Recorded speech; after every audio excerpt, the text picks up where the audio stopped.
இன்றைக்கி நம்ம வீட்டில் இறால் குழம்பு எப்படி செய்யலாம் பார்க்கலாம் வாங்க. சூப்பராக இருக்கும். காய்கறிலாம் போட்டு செஞ்சுருக்கேன்.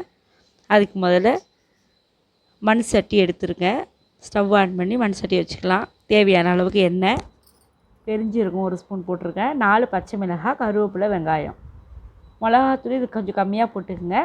ஏன்னா நம்ம பச்சை மிளகாய் சேர்க்கறதுனால மிளகாத்தூள் கம்மி பண்ணிக்கணும். இது நல்லா வதங்கி வந்ததுக்கப்புறம் நம்ம வாஷ் பண்ண இறாலை சேர்த்துக்கலாம். இறாலை சேர்த்து நல்லா வதக்குங்க. நல்லா சுருண்டு வந்துடும். அதுக்கப்புறம் 2 தக்காளி நல்லா வதக்கிடுங்க. நல்லா வதங்கணும். தக்காளி வதங்கினதுக்கப்புறம் நம்ம கத்திரிக்காய் சேர்த்துக்கலாம். கத்திரிக்காவை நல்லா எண்ணெயில் நல்லா வதக்கணும். அதுக்கப்புறம் சௌசௌ.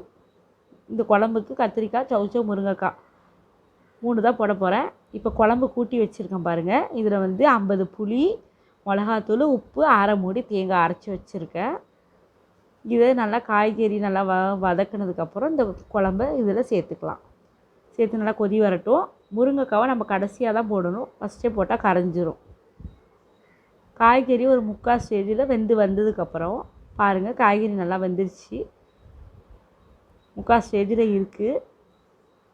இதுக்கப்புறம் நம்ம முருங்கைக்காவை சேர்த்துக்கலாம். சேர்த்து நல்லா கிண்டி விட்டு மூடி வச்சுருங்க. சிம்மிலே வேக விடுங்க. முருங்கைக்காவை நல்லா வெந்துடும். இப்போ பாருங்கள், முருங்கைக்காய் வெந்துருச்சு. குழம்பு நல்லா சூப்பராக கொதிச்சு வருது. சூப்பராக இருக்கும் இறால் குழம்பு. கத்திரிக்காய், சௌசௌ, முருங்கைக்காய் போட்டு இறால் குழம்பு நீங்களும் ட்ரை பண்ணி பாருங்கள். ரொம்ப சிம்பிளாக செஞ்சிடலாம். டக்குன்னு செஞ்சிடலாம். பசங்க ரொம்ப விரும்பி சாப்பிடுவாங்க. வீடியோ பிடிச்சிருந்தால் லைக் பண்ணுங்கள். மறக்காமல் சப்ஸ்கிரைப் பண்ணுங்கள். தேங்க்யூ. பாய்.